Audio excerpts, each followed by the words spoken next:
Tension मत लो madam, हम आ रहे हैं।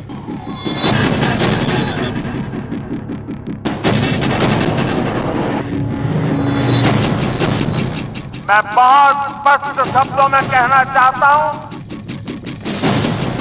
जिन्होंने ये हमला किया है उनकी कल्पना से भी बड़ी सजा मिलेगी।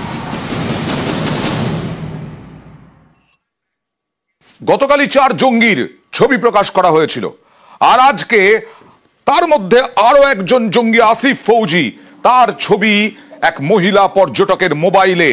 এই মহিলা পর্যটক এত কাছ থেকে আসিফ ফৌজি, অন্যতম জঙ্গি, হামলাকারী জঙ্গি, তার ছবি মোবাইলে ধরলেন এবং তার এই ছবি দেখেই স্কেচ আঁকা হচ্ছে। বিস্তারিত জানবো প্রতিনিধি আবিরের কাছ থেকে। আবির, দেখো, উপত্যকায় নাশকতার নেপথ্যে কারা ছিলেন তাদের মধ্যে হচ্ছে এই আসিফ ফৌজি, সুলেমান শাহ আর আবু তালহা, এদের নাম গতকালই আসে।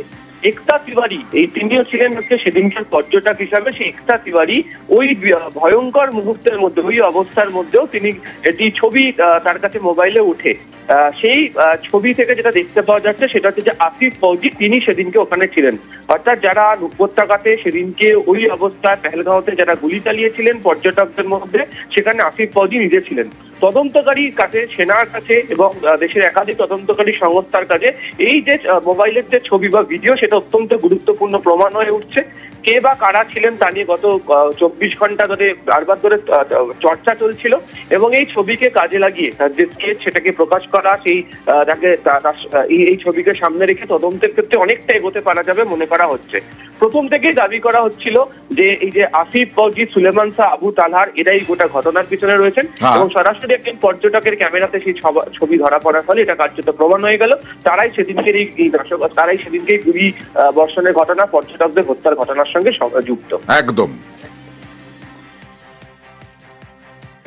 আর বৈসারান একটা স্বর্গ দেখিয়েছি বারে বারে, সেই নরকে পরিণত করেছে এই জঙ্গিরা। ওই বৈসারানে হাজার হাজার পর্যটক প্রতিদিন যান, রুটি রুজি নির্ভর করে ওখানকার মানুষের। এদের উপরে, পর্যটকের ওপরে 25 বছরে এরকম হামলা হয়নি। স্বর্গই ছিল বৈসারান।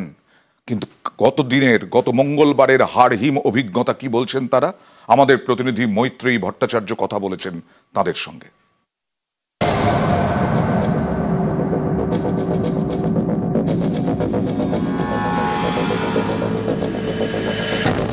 পেহেলগাঁও থেকে বৈসারান ঘাটের দিকে এগিয়ে যেতে এই ছোট ছোট বাড়ি, আমরা একটু তাদের সাথে কথা বলার চেষ্টা করব। उस दिन आपको गोलियों की आवाज सुनी थी? ये जगह राउंड में आवाज कोई नहीं आई। उस दिन मैं यहाँ खड़ा था, घर में था, कोई कुछ नहीं बोल रहा था, सब भागो भागो भागो। जख्मियों का सुना कि वहीं पड़े रहे। अच्छा। जो ठीक ठाक थे वो भाग के आ गए। उसमें बच्चे थे, बुजुर्ग थे, जवान थे, जहाँ के लोकल थे। यहाँ मतलब मातम का आलम था। यहाँ पे आर्मी आती रहती है, मतलब यहाँ पे सर्च चलती रहती है, पेट्रोलिंग चलती रहती है या फिर नहीं? वो पहले तो नहीं चलती, अब पीस एरिया था, यहाँ कहाँ था, यहाँ कुछ था ही नहीं। कम से कम 25 साल से यहाँ कुछ नहीं हुआ, कोई डैमेज नहीं हुआ पहलगाम में।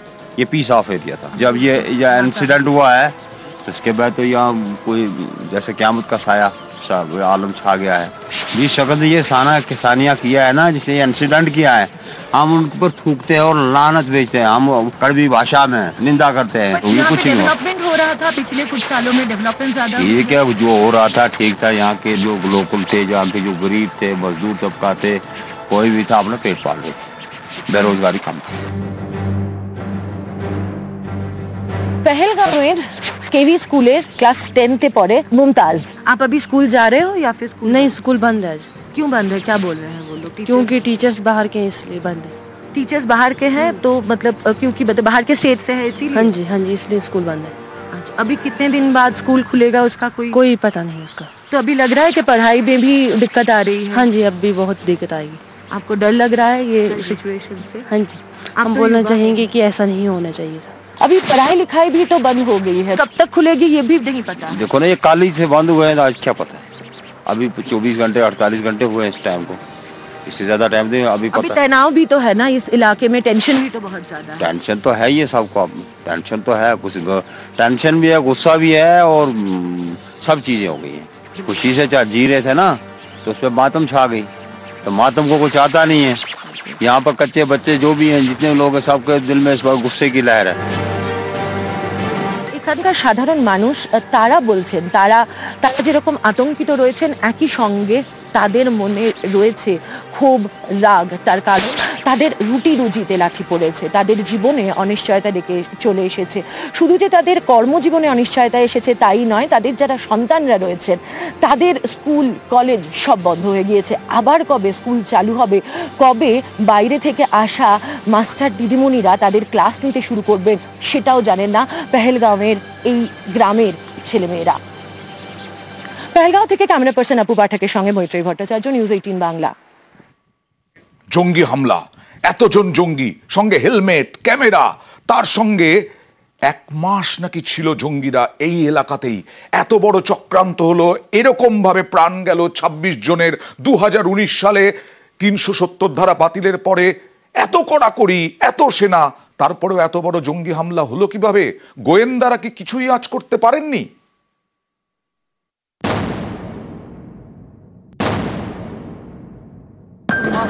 मोदी का बेहतरीन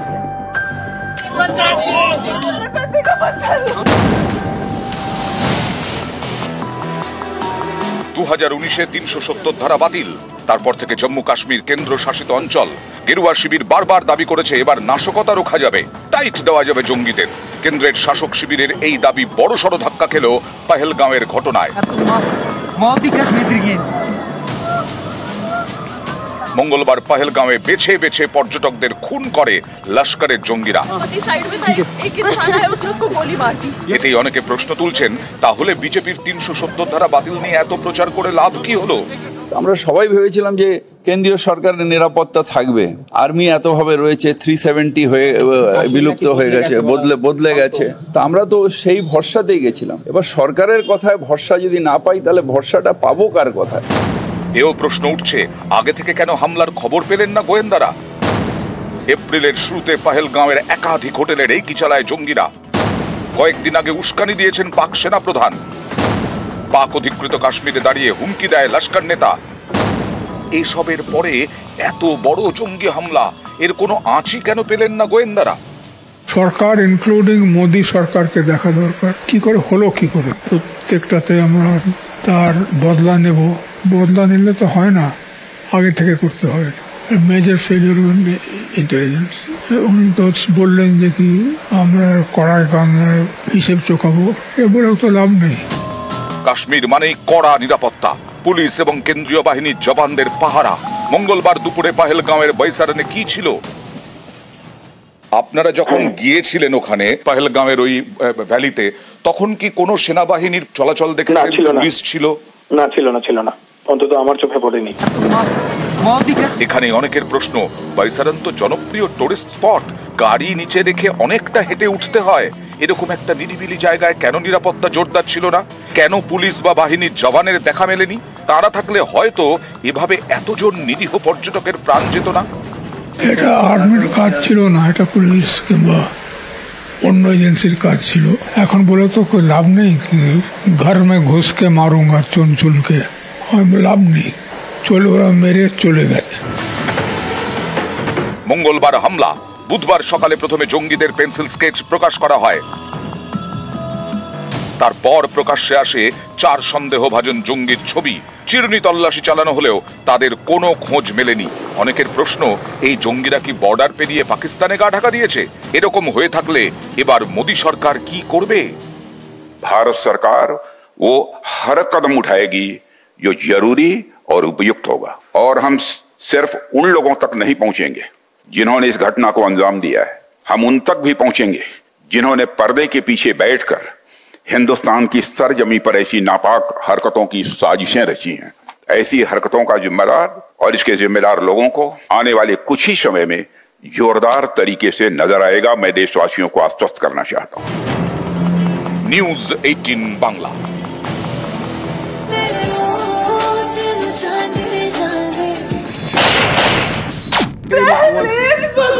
टेंशन मत लो मैडम, हम आ रहे हैं।